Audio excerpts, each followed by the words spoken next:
eu e a Maíra Trajano, sexóloga, nossa entrevistada de hoje, já vai começar falando sobre esse presente inusitado, interessante, né? Não sei se outras pessoas poderão ler esse livro, né, Maíra? Aí, bem criativo, bem né, criativo. Lídia? Achei interessante, mas eu fico pensando se nesse recorte também estão as brigas, os nudes trocados. Foi tudo, a conversa inteira virou livro. Pois é, interessante, Bacana. né? E é algo que a gente, inclusive, gosta de fazer quando a gente vai trabalhar com casais no consultório, é resgatar o início da história. Sim. Porque muitas vezes... gostoso o começo, né? É muito gostoso. E às vezes quando o casal chega para cuidar da relação, eles estão num momento tão difícil que se esquecem daquele início, que era aquele momento do friozinho da barriga, né? Aquele momento de muita aquela expectativa excitação. de quando vai ver, as primeiras conversas. Danada é como é que começou essa relação, né? Se começou tudo de boa, ok, tá tudo lindo. A gente falou aí nudes, né? Hoje em dia tá tão comum, agora pode ser perigoso, pode apimentar a relação. Qual a sua opinião sobre isso? Olha, eu acho que pode ser uma estratégia para apimentar a relação, contudo é preciso muito cuidado. Sim. Né? Porque a gente sabe hoje, com o avanço da internet, inteligência artificial, hackers entrando nos aparelhos, é uma estratégia às vezes um pouquinho perigosa, arriscada, né? Mas tem sempre aquela estratégia de mandar aquela foto que abre e fecha, né? Você não precisa mandar a foto definitiva. A bombinha, olhou uma vez, acabou, você explode, não vê mais nunca. Mas é uma maneira, né, de provocar. O que muitas vezes falta nos relacionamentos, quando eles vão assim, desanimando sexualmente falando, é isso. O erotismo, que é a brincadeira, que é a provocação, que é conversar e seduzir. Com o tempo, às vezes, isso vai se perdendo e o nude é uma estratégia, contanto que seja utilizada com muito cuidado. A gente vê muito isso, realmente, em relacionamentos, principalmente, né, os mais longos, começam a cair naquela rotina. Aí a mulher já acha que é porque, às vezes, tô chegando na menopausa, a questão dos hormônios, mas às vezes não é nem isso, né, doutora Maíra? Tem a ver também essa questão, a questão hormonal, com a questão dessa falta realmente de conversa ou de diferenciar algo na relação do dia a dia? Olha, quando a gente pensa na libido, né, Lídia, ela é multifatorial. Então, tem diversos aspectos hormonais devem ser levados em consideração. O momento de vida desse casal, né, um casal com filhos pequenos, por exemplo, é um casal que está muito mais suscetível a passar por dificuldades no campo da sexualidade, porque é um casal que vai estar é voltada ali para a criança, né? Muitas tarefas, muitas coisas para dar conta e às vezes a sexualidade fica em segundo plano, né? Então, às vezes o casal também que está num processo onde os filhos estão saindo de casa, é um momento de se reencontrar, que às vezes isso acontece ou não, se a atenção foi voltada durante muito tempo só para os filhos e essa sexualidade passou muitos anos apagada, né? Então tem muitas coisas que podem afetar. É sempre interessante a gente conversar, o casal manter o diálogo, para aí também, eu gosto de dizer assim, se numa orquestra que tem tantos músicos é sempre preciso afinar os instrumentos, isso também vale para o relacionamento. A gente precisa estar sempre afinando. E de que forma a gente afina?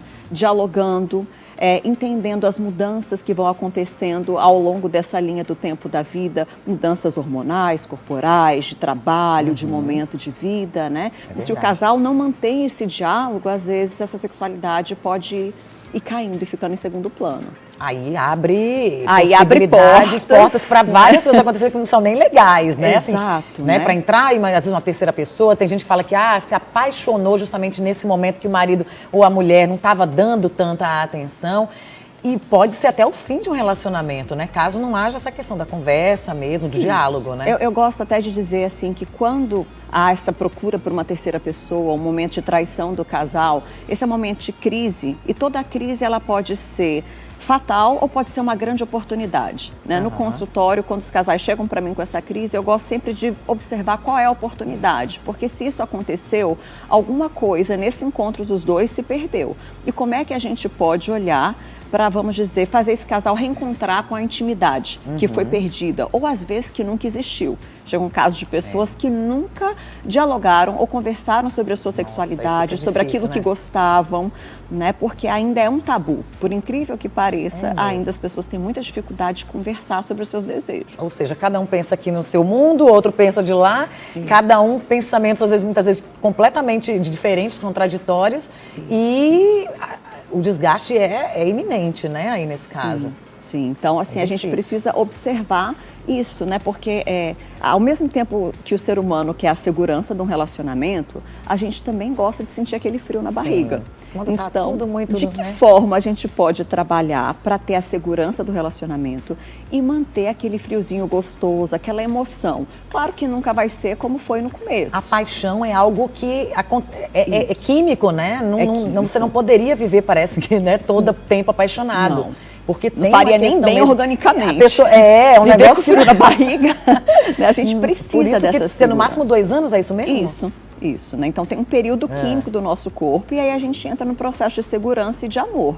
Agora, a gente precisa compreender como é que com essa parceria eu posso eventualmente trazer um pouco de emoção, de descobertas, né? Porque se a gente está com a pessoa todos os dias, a mesma coisa, a mesma cara, a mesma roupa, as mesmas reclamações, né? Difícil, né? Então isso vai tirando a emoção e vai caindo numa mesmice. Eu gosto de dizer que uma das maneiras mais fortes da gente poder manter essa emoção é que cada um possa focar e trabalhar a sua individualidade. Não ficar vivendo só exclusivamente o mundo do casal. Então a mulher tem que ter o trabalho dela, se possível, né? A profissão dela. Se não for possível trabalhar, que ela possa ter a rede de contato de amigas, de família, porque isso vai trazendo um mundo que é dela. E o parceiro com o mundo que é dele, quando eles se encontram, eles têm novidades, eles têm como coisas para namoro, trocar. muitas vezes, né? Cada um tem a sua vida, começa a namorar e começa a se ajustar ali, mas cada um vivenciando coisas próprias, né? Com as amigas, um cineminha com a amiga, né? A gente vai para um chá da tarde. Eu acho que esses programas individuais precisam ser também mantidos, né? Eles reabastecem a gente, né, Lídia? Para a gente poder voltar para o casal e ter essa coisa do namoro, de ter coisas diferentes acontecendo no seu universo para trocar. Porque se o casal fica colado demais, tudo deixa de ser novo, né? E aquilo que era inicialmente uma segurança vira um tédio. E aí você não tem nem mais sobre o que falar. Quantos casais eu escuto dizendo, puxa, a gente não tem mais assunto. Ou a gente só fala sobre os filhos e sobre problemas. E aí isso é cansativo. Realmente. Quando você tem a cabeça ali com outras, né, outros mundos, né, se abrindo do que você ouve, do que você lê, é bem mais fácil. Temos uma pergunta aqui, viu, doutora Maíra? Segundo o meu diretor, a pessoa disse o seguinte, é uma menina, né? É uma mulher. Ela fala que o namorado, né, na relação, pediu para ele ser tocado, para ela tocá-lo, né, em um lugar que ela achou meio estranho, lá no bumbum.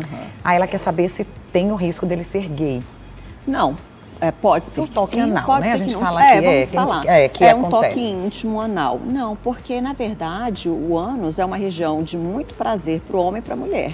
E ali nós temos a próstata, que é um lugar de muito prazer mesmo, só que é pouco explorado porque é muito associado à questão da homossexualidade. Mas não necessariamente isso tem relação. E acho assim, que legal que ele está podendo abrir isso com ela. Isso significa que ele confia nela, né? E que ele está disposto a viver a sexualidade dele nos desejos e fantasias com ela. Mas ter um prazer anal não significa que ele quer ou se sente atraído por homens. Entendi. Tá falando, inclusive, para ela, se ela também não for um problema para ela, né? Exatamente, porque quando a gente vai pensar na sexualidade, tem que ser prazeroso para os dois. Né? Se ela se sente desconfortável com isso, né, então para ela vai ser abusivo, talvez, viver isso na sexualidade dela, e ela precisa conversar com o parceiro, dizer que não se sente confortável, né? O importante na sexualidade é que ambos se sintam confortáveis para viver. Exatamente, porque daí fica tudo mais tranquilo e pratos limpos, não é isso, doutora Maíra? Mais uma vez... Muito obrigada. Obrigada a você. Infelizmente terminou aqui o nosso tempo, mas a senhora, você, né? Vou falar de senhora, gente. Volta sempre, né? A gente já está combinado, tá? Depois a gente começa ali a te chamar de novo. Obrigada. Obrigada, Lídia. Boa semana, meu bem.